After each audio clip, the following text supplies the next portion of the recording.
Daba Madonas apkārtni ir apveltījusi ar gleznainu reljefu, sadalot novadu divās ainaviski atšķirīgās teritorijās – Vidzemes centrālajā augstienē ar Latvijas augstāko kalnu Gaiziņu un Lubānas zemienā ar Latvijas lielāko Lubānu ezeru. Un tieši šīs ģeogrāfiskās īpatnības ir lieliski priekšnoteikumi tam, lai Madonas apkaimes ļaudis paši būtu ciešos draugos ar aktīvu atpūtu un ciemiņus aicinātu klāt. Ziemas iestāšanos Madonas pusē Alleši sagaida ar īpašu prieku, jo tad ziemas priekiem vārti plaši vaļā. Slēpošanas trases, lezenāki un stāvāki nobraucieni kā radīti slēpotājiem, atvērtie ledus laukumi slidotājiem, bet aizcelušie ezeri zemledus makšķerniekiem. Paši madonieši saka, pie mums visgarākās ziemas ir bijuši gadi, kad sniegs ziemeļu nogāzēs saglabājies pat līdz aprīlim. Šogad, kaut atnākusi vēlu, ziema Madonas pusē ir nogruntējusies uz ilgu palikšanu, un rekordzemās gaisa temperatūras ziemas baudītājus nav izbiedējušas. Kalnos un silos sastopami gan visaugstākā līmeņa sportisti, gan tie, kam slēpjas pie kājām vien pašu priekam. Madonas novada pašvaldībai ambiciozi plāni – kļūt par Latvijas ziemas galvaspilsētu. Madona ir ziemas galvaspilsēta tāpēc, ka šeit ir visvairāk sniega. Šeit sniegs ir visbaltākais, šeit cilvēki ir ļoti aktīvi un mīl ziemu, viņi nebaidās no ziemas. Viņi gaida, kad pienāks ziema. Un, protams, arī tāpēc, ka mums ir labas slēpošanas trases, mums ir jau pieredzējuši uzņēmēji, kas māk sagaidīt ziemā viesus. Mums notiek dažādi daudz ziemas pasākumu, ziemas sacensības, gan sporta sacensības, gan tautas pasākumi dažādi. Tā, ka es domāju, ka mēs droši varam teikt, ka Madona ir ziemas galvaspilsēta. Līdz ar ziemas iestāšanos viens pēc otra veidojas atklātie ledus laukumi, slido arī uz aizsalušiem dīķiem. Savulaik Madona lepojusies ar hokeja spēlēšanas tradīcijām. Kā ir tagad? Slidotāju domas dalās. Vieni uzskata, ka slidošana gājusi mazumā, savukārt citi ir pilni ideju un optimisma.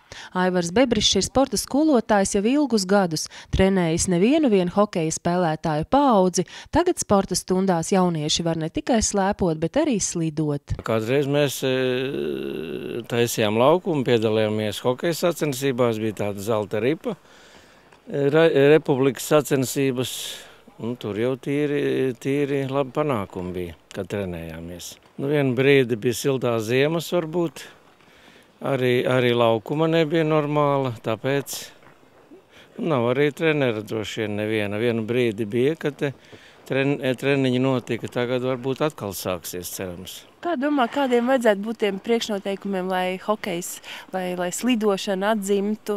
Jābūt labam laukumam, jābūt kādai treniņu grupai droši vien, kas ar to nodarbojās.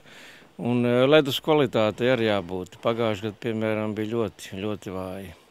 Netika laukums tīrīts, netika lietas, ledus bija sagraizīts. Kā ir šogad? Šogad ir labāk. Vienīgi tas lielais augstums te vienu brīdi patraucēja, bet tā šogad ir labāk. Protams, ka slidošanai labāk. Kāpēc? Tāpēc, ka tas ir interesantāk. Nevis tas šļūkāt uz divu slēpītēm. Interesanti attīstīt sevi, pēc tam paņem nūju rokās, uzspēlēt ar draugiem. Tas tā piedod asamiņu. Tas jau tā slidošana jau vairāk ir dēļ tā, ka hokeju spēlē. Un tas tā kā vairāk ar to saistīts. Pats jau kādreiz arī it kā slēpojam Bietlānā, bet apnīk tas tā, tas vienveidīgums apnīk. Mēs slēpam jau visu laiku, tur riņķo zaplīti. Hokejā jau savādāk, var arī gan individuāli meistarību parādīt, gan draugam labu piespēli iedot uz vārtiem. Tā, ar draugiem patīk uzspēlēt hokeju, tiešām tas ir ļoti labs sports, attīst arī tādu komandas izjūtu vairāk. Mazais laukums nav futbols, kur skrien visu laiku, bet te vairāk jādomā. Kā ir Madonā ar to hokeja spēlēšanu? Pastāstiet. Viss notiek, ir entuziasti, kas ko dara. Protams, laukums, kā jau ārā regulāri paši tīram. Visu, ko daramies, interesanti. Liels paldies šogad, teiksim, Pujāta kungam, kurš mums ir sagādājis šo laukumu skaisti, viss ir sataisīts, notiek, viss ledus tiek lietas un laukums tiek uzturēts labā kārtībā. Vienīgais, ka šogad tāds varbūt mīnusiņš, ka neaizdevās īstenot ieceri par būdas nomaiņu. Bija domāts, ka būs jaunas būdnes ar toaletēm, viss tā zolīdi, bet pagaidām iztiekam, kā ir, mēs jau nesūdzamies. Ir, kur silti pārģēties, ir, kur pasēdēt, tēju iedzert. Tā kā jā, arī -20 grādos var nākt spēlēt.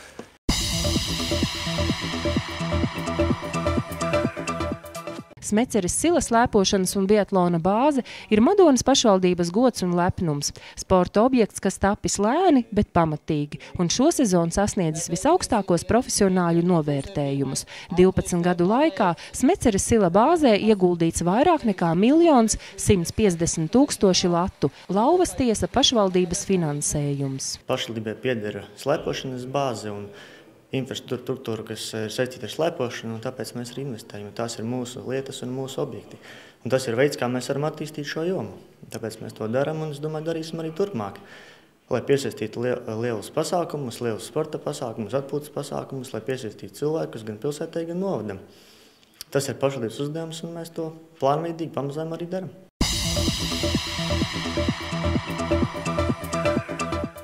Smeceres Silā šoziem aizvadīts gada ievērojamākais notikums distanču slēpošanā – Skandināvijas kausa izcīņas Latvijas posms. Skandināvijas kausa ir nākamā sacensība uz pasaules kausa posmiem, un tas tiek ļoti augstu vērtēts.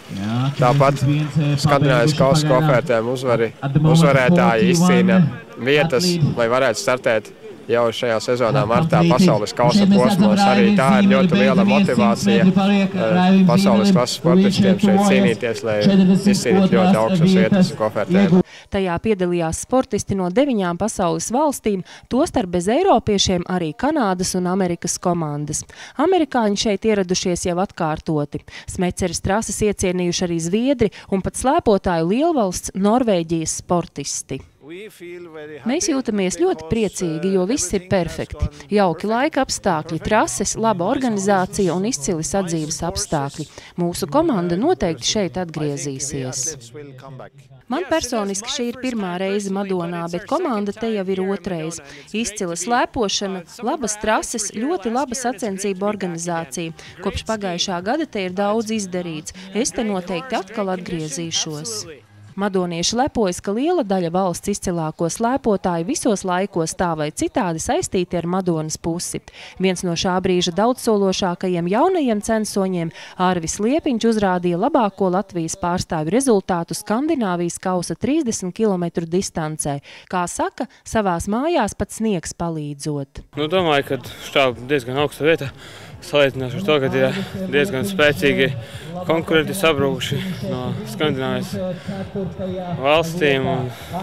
Es domāju, ka diezgan labs rezultāts. Bet, ja savās mājās notiek, tad arī var pēc iespējas labāku rezultātu sasniegt. Tādā ziņā un arī visai valstī kopumā attīstībai slēpošanai tas ir diezgan liels solis uz priekšu.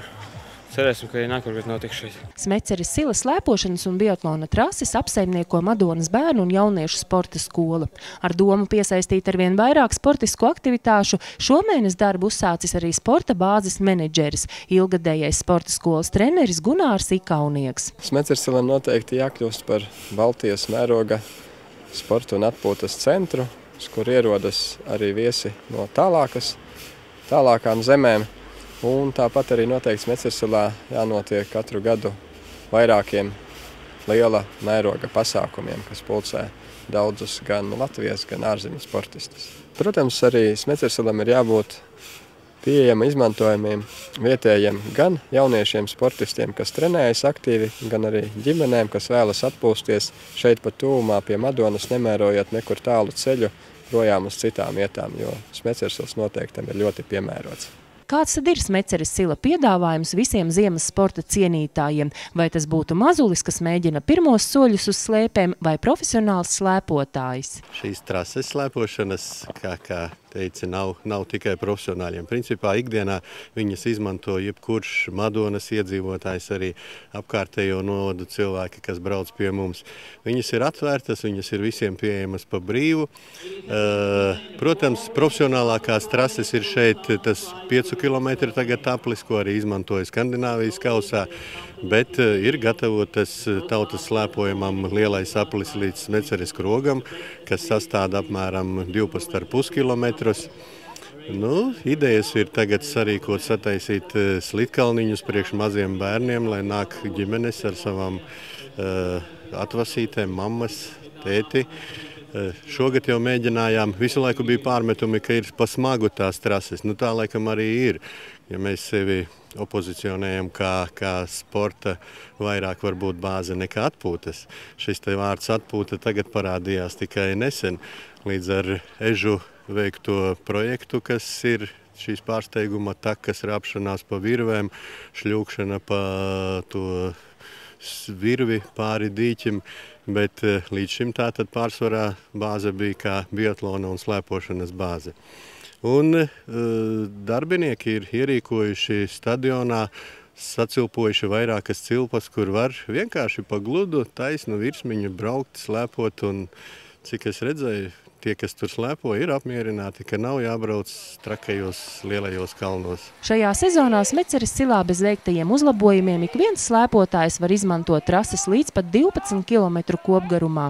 30 mērķu apgaismotu šautuvi biatlonistiem, darbojas gan slēpju noma, gan pieejami arī instruktora pakalpojumi. Uzcelts šogad ir uz LAD projektu līdzekļiem un, protams, pašvaldības līdzfinansējumu loģistikas un tiesnešu lielā ēka, kura, kā redzējām, tagad Skandināvijas kausos sevi ir attaisnojusi 100%.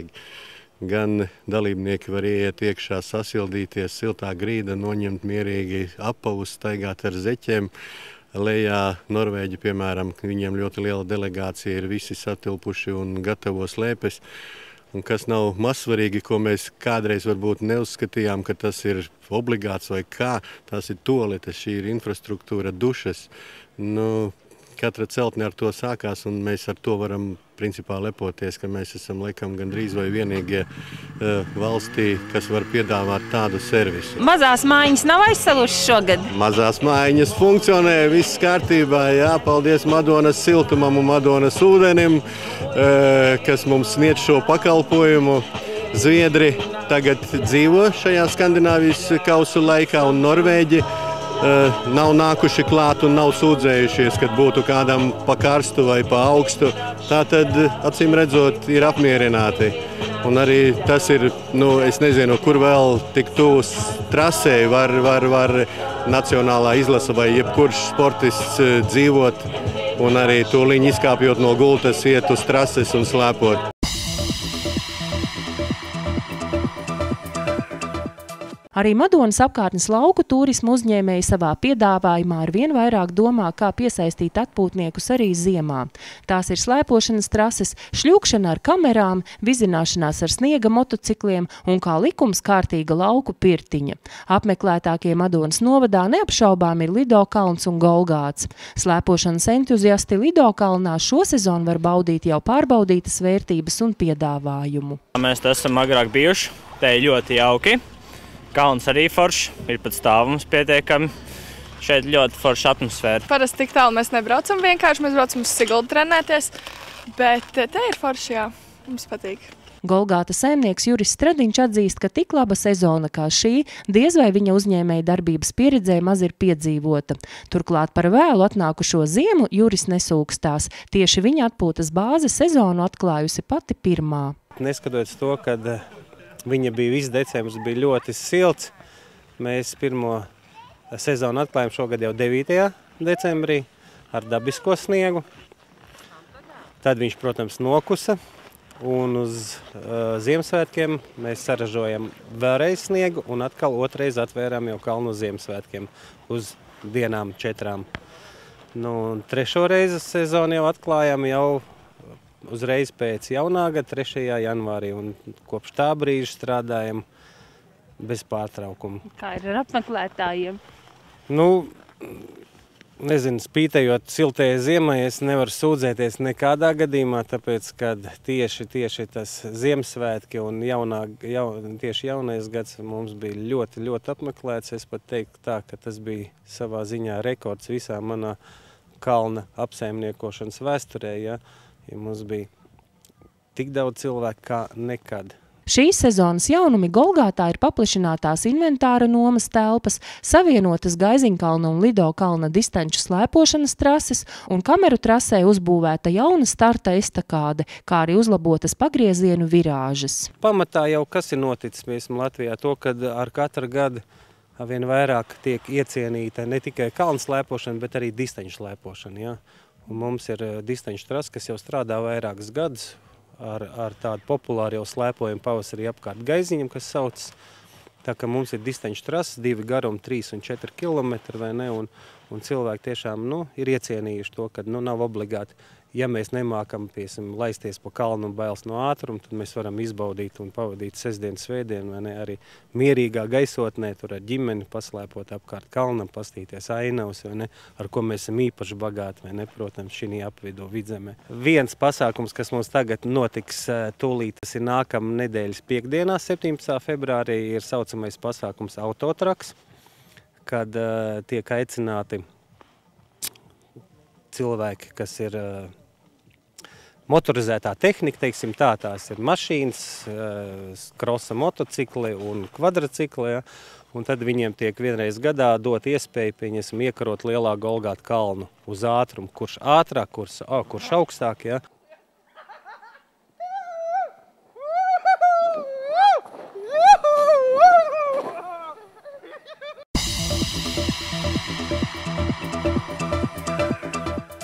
Jā, cilvēka daba jau allaži mēdz taujāt pēc kaut kā arvien jauna.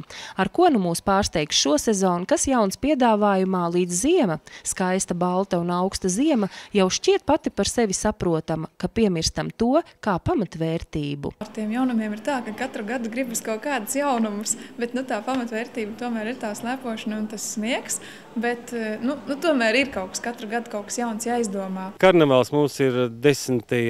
martā. Ja, arī ar ļoti lielu un plašu kultūras programmu. Piedāvājam, kas šogad ir savādāk kā citus gadus, to, kad mēs esam veduši jau sarunas ar Madonas domi, un Madonas doma pirmais gads, pēc vēsturiski pirmais gads, kad Madonas doma atkal palīdzēs ar savu veidu atbalstu man šī pasākuma organizēšanā. Jo tur būs plaša mēroga, bērniem izklaides un pieaugušajiem masku parāde un visnotaļ tāds interesants un pozitīvs pasākums no 12 dienā līdz pat, kā saka, pēdējiem apmeklētājiem. Ar lielu satraukumu un nepacietību Madonā gaida ierodamies slēpotāju vilcienu Sniedziņš.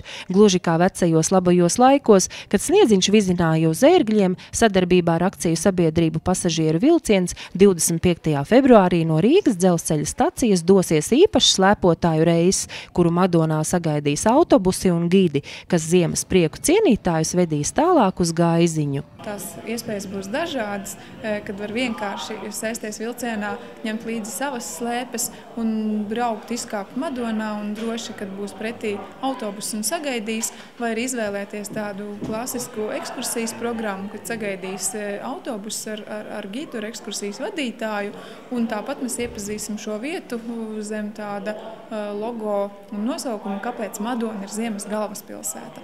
Bet ir viena tāda obligāta lieta, kad uz šīm programmiņām ir jāpiesakās sākot no 20. februāra, pazvanot Madonas novada pašvaldības turisma informācijas centru. Tas ir drošībai, lai jūs, kad atbraucot un izkāpjot no vilciena, ar garantiju varat saņemt vietu autobusā un ekskursiju programmās. Bet jau šo sestdienu, 18. februārī, Smeceres silā norisināsies šā gada masveidīgākās slēpošanas sacensības tautas slēpojums Madona. Slēpojuma trase virzīsies pa meža takām, apmetot loku pie Smeceres kroga, kur sacensību dalībniekiem tiks nodrošinātas uzkodas. Pēc tam distance virzīsies atpakaļ uz sporta bāzi Smeceres sils ar finišu slēpošanas un biatlona stadionā.